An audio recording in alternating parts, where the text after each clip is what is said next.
संसद में खड़े होकर भी चुनाव प्रचार ही कर रहे हैं और उन्हें ऐसा लग रहा होगा कि देश की जनता ये देखेगी कि उनके हाथ में संविधान है और वाकई में ये मानने लगेगी कि संविधान खतरे में है और ये दोनों नेता संविधान के सबसे बड़े रक्षक हैं।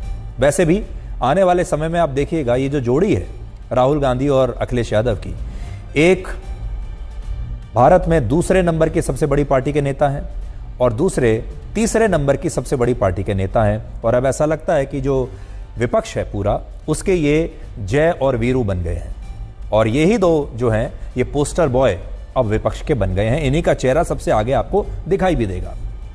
लेकिन आज बड़ा सवाल ये है कि क्या देश के लोग राहुल गांधी के हाथ में संविधान की इस प्रति को देखकर उस आपातकाल को भूल चुके हैं जब राहुल गांधी की दादी इंदिरा गांधी ने आज ही के दिन 25 जून 1975 को देश में इमरजेंसी लगाकर इसी संविधान को कागज का एक टुकड़ा बना दिया था और संविधान की धज्जियां उड़ाकर रख दी थी। देखिए कितना खास दिन है आज। आज के दिन का बड़ा खास रिश्ता है संविधान से भी और इमरजेंसी से भी। 25 जून 1975 को आज ही के दिन राहुल गांधी की दादी ने भारत में आपातकाल लगा दिया था संविधान को एक तरफ रखकर। और आज ही के दिन 50 साल के बाद उन्हीं के पोते राहुल गांधी संविधान की एक प्रति हाथ में लेकर भारत के सांसद के रूप में शपथ लेते हैं। आज के दिन वो जय संविधान कहते हैं और कहते हैं कि मैं संविधान का सबसे बड़ा रक्षक हूं। और 50 साल पहले उन्हीं की दादी ने इसके बिल्कुल उलट काम किया था। तो देखिए आज के दिन कितना स्पेशल, कितना खास दिन है आज। और ये सब भी 25 जून को ही होना था। बड़ी दिलचस्प बात है ये शपथ आगे पीछे भी किसी दिन हो सकती थी, लेकिन 25 जून को ही राहुल गांधी की ये शपथ हुई है आज के दिन। और 25 जून ही हमारे देश में इमरजेंसी की बरसी है।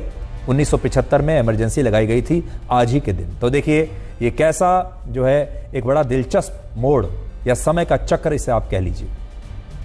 इंदिरा गांधी ने भी कल्पना नहीं की होगी कि 50 साल बाद उन्हीं के पोते राहुल गांधी उसी संविधान की प्रति हाथ में लेकर जय संविधान बोलेंगे और कहेंगे मैं संविधान की रक्षा करूंगा, जिस संविधान को उन्होंने कागज का एक टुकड़ा बना दिया था।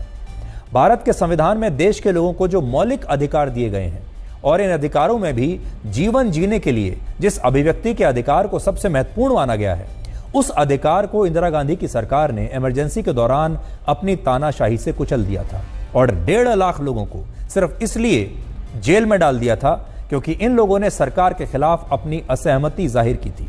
देखिए हमारे देश की खूबसूरती क्या है।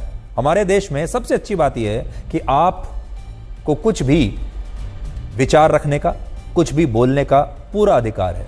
आप किसी की भी आलोचना कर सकते हैं, अपने विचार खुलकर किसी के